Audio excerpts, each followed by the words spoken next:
Vampire Survivors is the leader of a new breed of auto shoot-'em-up arena games. Hundreds of devs, small and large, have either already published or are currently working on their own games in the genre. So, what's the appeal? And should I make one? You're listening to Make the Game with Matt Hackett. Inspired by Magic Survival, an Android game by Leam, in these games you move your character around the screen, no worries about having to aim or attack, constantly collecting ridiculous power-ups and fending off hordes of monsters. Vampire Survivors developer Ponkel sometimes uses the slogan, "Be the bullet hell," which means it's like a reverse bullet hell. A bullet heaven? Let's see what Spelunky creator Derek Yu has to say about it. Quote, perhaps best described as an enemy hell walk-em-up, the joy comes from watching hordes of monsters melt before your hero's destructive arsenal and finding random chests to become even stronger. That's from Derek Likes It, Derek's Steam Curator page. Vampire Survivors has sold millions of copies and has helped inspire an army of new games, including, just to name a small handful, 20 Minutes Till Dawn, Bone Razor Minions, Brotato, Pixel Survivors Roguelike, Soulstone Survivors, and not one, but two games called Zombie Survivors on Steam. I'd heard about the game, but I hadn't played it until recently. Last month, some friends of ours released their first game on Steam. It's called Deadly Harvest, and might remind you of Vampire Survivors. Check it out. Then another friend told me about his friend who was also making a Vampire Survivors game, but this time with cars. Even Ron Gilbert, developer of Monkey Island, chimed in on the conversation. Quote, we should have added a Vampire Survivors mode to return to Monkey Island. He posted that on Twitter. Check out the link in the show notes. It's also hard not to notice the genre doing so well for other developers. Check out this short story in 3 games. This is from the Steam developer Blobfish. So, in August 14th, 2020, we have a game called Lost Potato. Lost Potato is a minimalistic top-down roguelite where you can't damage enemies directly, push them into spikes, reflect bullets, and help a young potato find its way out of a jungle filled with man-eating tribes. Estimated revenue, about $4,000.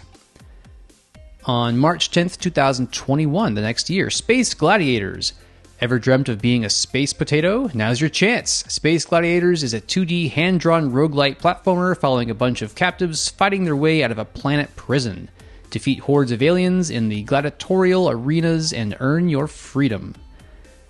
This estimated revenue is about $56,000. Pretty good. Lastly, on September 27th, just a couple months ago, 2022, Brotato is a top-down arena shooter roguelite where you play a potato wielding up to 6 weapons at a time to fight off hordes of aliens. Choose from a variety of traits and items to create unique builds and survive until help arrives. This one is overwhelmingly positive with almost 10,000 reviews. Estimated revenue is over $700,000. Fantastic. The estimated net revenue are rough guesstimations from Steam Revenue Calculator, which is a Google Chrome extension I use. The value comes from an algorithm called the NB number, which currently approximates something like 60 sales per review, but it should be pointed out that these numbers are very wrong, probably. They're rough, and they're just used as a guess based on the review counts.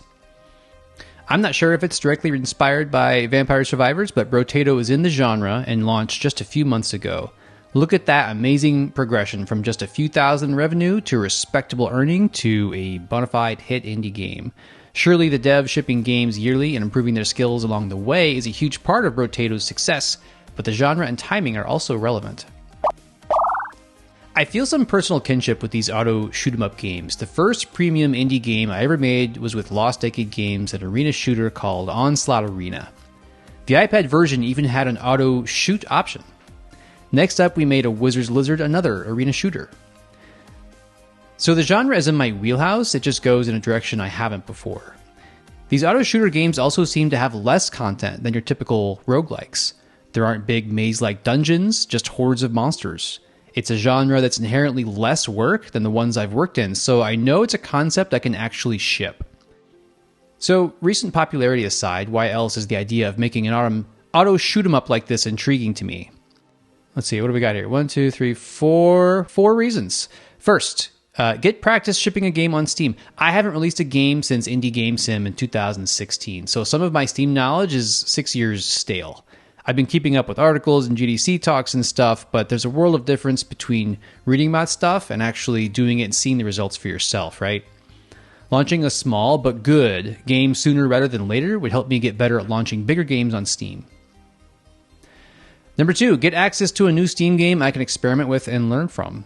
Steam is fun to me as a developer, and I like getting into the numbers of it. It would be awesome to be able to run sales, participate in events, and learn from having a new game on Steam. Number 3, gather fans around my Witch games. Steam is the best place to find desktop gamers, and I want to get a game into their hands ASAP. I'm working on a bigger game called Witchmore, but it won't be ready for months, maybe years, and I'm itching to get a game on Steam way before Witchmore is ready.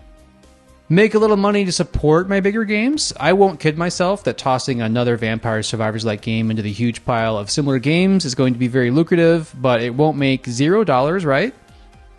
If it could earn enough revenue to pay for a month or two of game dev, that's huge, and for me, that's worth pursuing. Reasons not to do it. I love looking at pros and cons, so let's talk about them. Making a game directly inspired by another game sometimes feels bad to me. I want to believe that there's more originality and creativity in me than that, but really almost all games are influenced by others, and there's always room to innovate within any genre. It would be interesting if games were thought of more like music. Like if you heard that your favorite band was remaking one of your favorite songs by somebody else, you'd be excited to hear it, wouldn't you? That's very common. People make remixes all the time. In fact, the music industry provides a compulsory license, which is a legal, legitimate way to do that. You pay the original owner of the IP, and you can just make a remix if you want. Another reason to not do it, performance is a concern to me. These games tend to have hundreds of monsters and maybe thousands of projectiles, particles, and numbers flying all over the screen. This code needs to be heavily optimized to be buttery smooth, and boy do I hate optimizing code. I'd rather be making cool systems and features than worrying about frame rate. It's doable, I just don't want to do it. Would this game be a distraction from Witchmore, the big game I've been working on? Well, yes and no. Yes, it's a distraction in that simply working on Witchmore and nothing else would probably get Witchmore done faster. No, it's not a distraction in that I'd already planned to build most of the features and content I'd need for an auto shoot-'em-up game inside of Witchmore. Monsters, combat, and dungeon crawling are all on the to-do list. In fact, auto shoot-'em-up content is simpler than what I've already got on my plate. And that optimization work I mentioned is probably something I'd have to do for Witchmore eventually anyway. It's just that the auto shoot-'em-up features promotes those tasks higher up the priority list than I'd like. Also, I think shipping a small game with the same engine gives Witchmore a clearer path to success. I haven't shipped a Steam game with my Unity tech stack yet, and doing so with a small game will give me experience and confidence with a bigger one. This Survivor's tangent, if I go on it, might be very good for Witchmore in the long run. So, what do you think? Should I do it, or should I go back to working on my big game? If I go down this road, there are certainly some things to figure out, like what makes a good auto shoot-'em-up? What makes a bad auto shoot-'em-up? How much content does the game need? How do I balance all that content and level progressions? What hooks will help my game stand out from the crowd? And based on a competitive analysis, what kind of revenue can I estimate? But those are topics for future editions, so smash that subscribe and, all that. Do all that.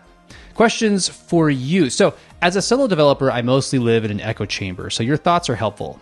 Here are some things I'm particularly curious about. Should I make and publish an auto shoot-'em-up on Steam? Or should I ignore this impulse and focus on Witchmore? Another route to go is sticking with Witchmore, get the auto shoot-'em-up features in ASAP, then publish Witchmore on early access.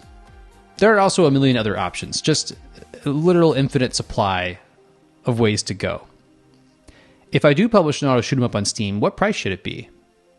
The standard seems to be $3, but is that underselling all that work? The highest I've seen, I think, is 10. Soulstone Survivors, but that one is, might call that triple I indie. I don't know. It looks super high quality, probably a higher bar than I can hit. Lastly, games are hard, and I waffle a lot on the direction I should be going. So maybe I should just flee into the desert. I already live in the desert. I just need to go deeper. I'm going to go hug a cactus.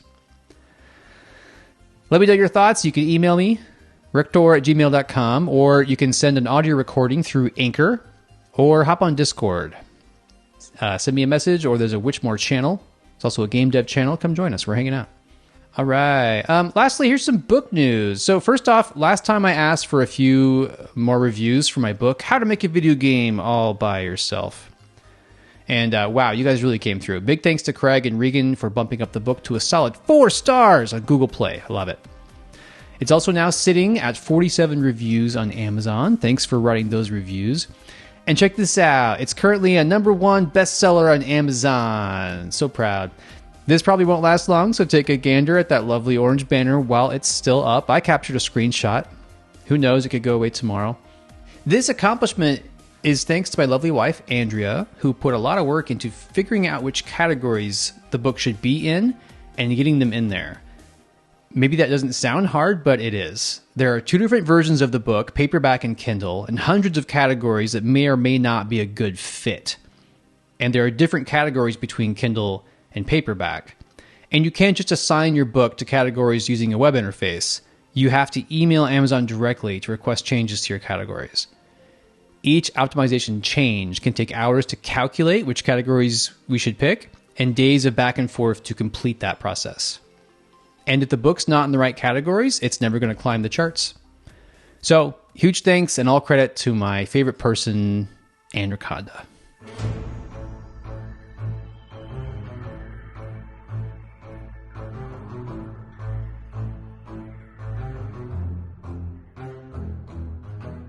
Thanksgiving's coming up. Not everybody celebrates, of course, but everybody loves food. So if you subscribe to the Veladria newsletter, then this message has a delicious recipe in your inbox.